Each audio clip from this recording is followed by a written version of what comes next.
واللہ جو شخص اپنا ہر ٹائم محاسبہ کر رہا ہوتا ہے نا، میرا مال کہاں سے آ رہا ہے، میں دیکھ کیا رہا ہوں، میری زبان کیا بول رہی ہے، میں سن کیا رہا ہوں، دس گائے کہ اس کے بارے میں کلیئرلی کہا جا سکتا ہے کہ ہی از پریپیئرنگ فار آخرہ اینڈ ہز ایمان is a work in progress and I think he is on a right track. آپ یونیورسٹی لائف میں آپ میں یہ کانشیسنس تھی کہ گناہوں کے اعتبار سے میں کہاں اسٹینڈ کرتا ہوں؟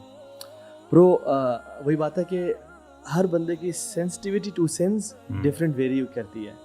میرے لیے شاید جو 2-3 چیزیں میں نے ان کو اپنی زندگی میں کراس کیا ہوا تھا کہ میں نے بہت زیادہ ہیوی انٹو ڈرگز، میں نے ڈرگ ہی نہیں بن جانا، اور میں نے ایک فلاں کام نہیں کرنا. ہاں ویسے یہ صحیح بات ہے کہ ہمارا گناہوں کا نا ہر بندے کا ایک لیول ہوتا ہے، یار یہ گناہ میں کر سکتا ہوں، یہاں سے آگے میں نے نہیں جانا. تو وہ نا ہر بندے کا اپنا سینسٹیو لیول ہوتا ہے. میرے خیال سے ہمارے پاکستانی معاشرے میں کچھ ہیں اسٹینڈرڈ، جیسے ایٹ لیسٹ الکوہل جو ہے نا، یا یہ ذرا حرام کھانا ہماری، مجھے لگتا ہے ہماری ایج میں برو پیگ اینڈ الکوہل یہ بہت بڑی فورن کنٹریز میں، فورن کنٹریز میں ہمارے پاکستانی جب باہر جاتے ہیں کی نگاہ سے دیکھا جاتا ہے کہ نہیں یار تو اچھی بات ہے. ہاں لیکن یہ کہ میوزک سود کو، ہاں، یا امیجن ہم اگر یہاں روم میں بیٹھے ہوئے ہیں اور کوئی شخص ہمارے آفس میں فون چوری کر لیتا ہے اور ہم کیمراز میں دیکھتے ہیں تو پتہ چلتا ہے کہ یار اس نے سبحان اللہ ہمارا فون چوری کر لیا. برو یہ تو اپنے بندہ اپنا دوست کا فون چوری کر لیا، ہمارا کیا امیجن ہوگا اس کے بارے میں. بٹ ایسے ہی ہم آفس میں بیٹھے ہیں اور 4 لوگ بیٹھ کے آپس میں گپ شپ مارے اور کسی بندے کو ڈسکس کر رہے ہیں کہ یار فلاں بندہ تو ایسے بولتا ہے، فلاں ایسے بولتا ہے، دیکھو اس نے غلط حرکت کی. ہم شاید آ کے اس کنورسیشن کا پارٹ بن جائیں. یعنی ایک بندہ کسی کی فزیکل چیز چوری کر رہا ہے، دونوں گناہ ہیں، اور ایک کسی کا آنر چوری کر رہا ہے. برو الکبائر میں غیبت کرنا بہت بڑا گناہ ہے، کبیرہ گناہ ہے. تو وی look at sins from our own lens and our own perspective. نہیں لیکن ریالٹی میں بھی سینس کا ڈفرنٹ ڈگری تو ہے نا، ہے ڈگری، لیکن بٹ یہ کہ کچھ لوگ ہم کچھ چیزوں کو جائز سمجھتے ہیں کہ تو مسئلہ ہی نہیں ہے. فار ایگزامپل جیسے آپ نے کہا نا یونیورسٹی لائف میں، آپ لوگ بھی اپنا بتائیں، کچھ گناہوں کو میں گناہ سمجھتا ہی نہیں تھا. فار ایگزامپل ہینڈ شیک کرنے کو کسی خاتون کے ساتھ، یا گپ شپ لگانا، گپ شپ لگانا، ہو جاتا ہے، گناہ نہیں سمجھتا، مطلب دوست ہے وہ، اس میں تو غلط منہ سے چھوٹی موٹی گالی دے دینا، کسی کی ٹیکنگ کر لینا، اور اس طرح کے بہت سارے سینس. اصل میں یہ تو میں نے پچھلے دنوں ایک شیخ، عربی شیخ ہیں، ان کا وہ تھا کوئی چھوٹا سا ایک ریمائنڈر تھا. انہوں نے ایک بات کی جو بڑی اسٹرائکنگ تھی. انہوں نے یہ کہا کہ ایک شخص جو زنا کرتا ہے اور ایک شخص جو نماز چھوڑتا ہے، فرض نماز چھوڑنا یہ زیادہ بڑا گناہ ہے.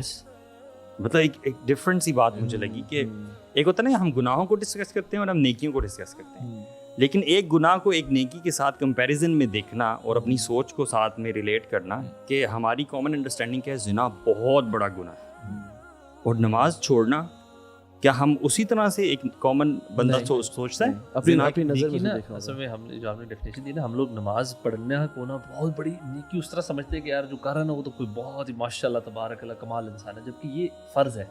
بیسک نہیں ہوتا کہ بیسک کرائٹیریا ٹو بیکم مسلم ایک 40 مارکس پاسنگ کرائٹیریا تھا، نماز وہ ہے.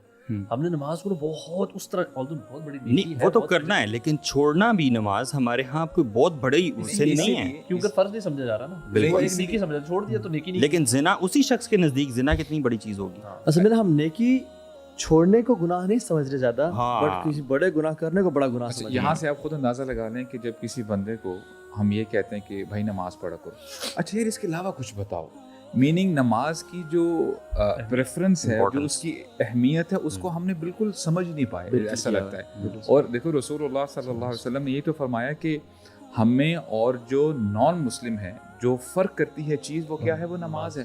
اگر بندہ اپیرنٹلی اس کا نام جو بھی ہو، احمد ہو، XYZ ہو، مسلم نیم ہو، فاطمہ زینب ہو، اگر وہ نماز نہیں کرتا، لیبل مسلمانوں والا ہے، لیکن اللہ کے ہاں اس کا معاملہ کچھ ہو رہی ہے. If this person is not praying. اچھا بہت سے لوگ نماز پڑھتے ہیں، لیکن ان کی نماز ایسی نہیں ہوتی جو کہ اللہ تعالیٰ کے یہاں ایکسیپٹیبل ہو. ایون حذیفہ بن یمان کے سامنے ایک شخص آیا، وہ نماز پڑھ رہا تھا، تو انہوں نے کہا کہ کب سے ایسی نماز پڑھ رہے ہو؟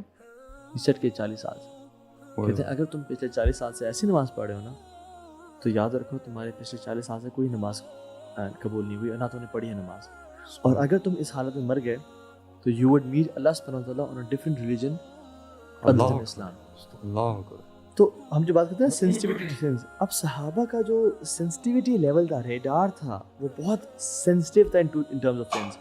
یعنی عبداللہ ابن مسعود بھی کہتے ہیں کہ جن گناہوں کو تم اپنے نظروں میں یعنی بال کے برابر پتلا سمجھتے ہو، اور ایک اور روایت میں تم پوئٹری کی طرح سمجھتے ہو، یو بیوٹیفائی اپنے ایکشنز کو.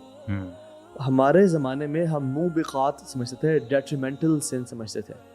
اور امام شافعی کو آپ دیکھ لیں کہ کہتے ہیں کہ یہ کس زمانے کے لوگوں کو کہہ رہے تھے؟ یہ تابعین کو کہہ رہے تھے.